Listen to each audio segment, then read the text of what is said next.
So I suppose you've been pondering this for a very long time. Do your nuts have to be organic, or can you consume conventional nuts?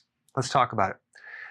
The nut that has the most pesticides of any nut is actually the walnut. However, peanuts actually have more pesticide residues, but technically it's a legume, it's a bean. Okay, so the walnut is actually just super saturated with chemicals. You have cashews, pistachios, walnuts, macadamia nuts. They all have a lot of chemicals on them. But here's the big question. Can a pesticide penetrate the hard shell? No, it can't, okay?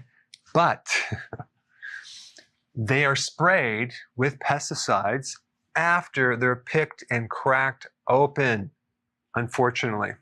Yes. And so those pesticides, they're all fat soluble, and there's a lot of oils in the fat, so they go in like a rocket ship. So you're dealing with a nut that has a good amount of chemicals on it. So the answer is, if possible, you need to go with the organic, okay? I think it's very important. However, they're very, very expensive. So at least, at the very bare minimum, do fair trade nuts. They have less amount of chemical sprays. Or you could actually buy them in shells and deshell them yourself. A little less expensive, a little more work. Oh, and as a side note, Brazil nuts. The unique thing about Brazil nuts is that they're only collected in the wild from the Amazon rainforest.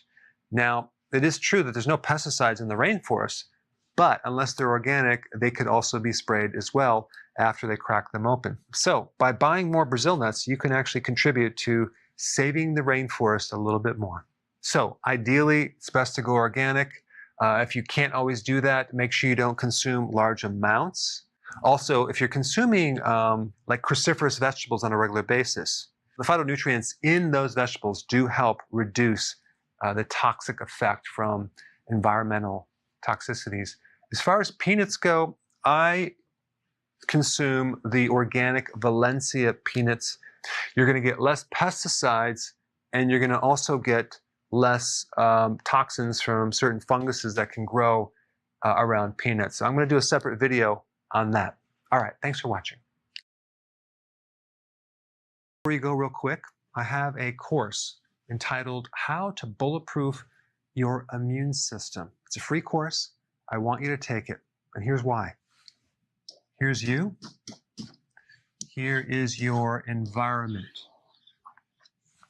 Everyone is focused on this over here, avoiding your environment. But what about here? What about strengthening your immune system? That's what's missing. This course will show you how to bulletproof yourself, and so you can tolerate and resist your environment much better by strengthening your own immune system. I put a link down in the description right down below. Check it out and get signed up today. Hey, before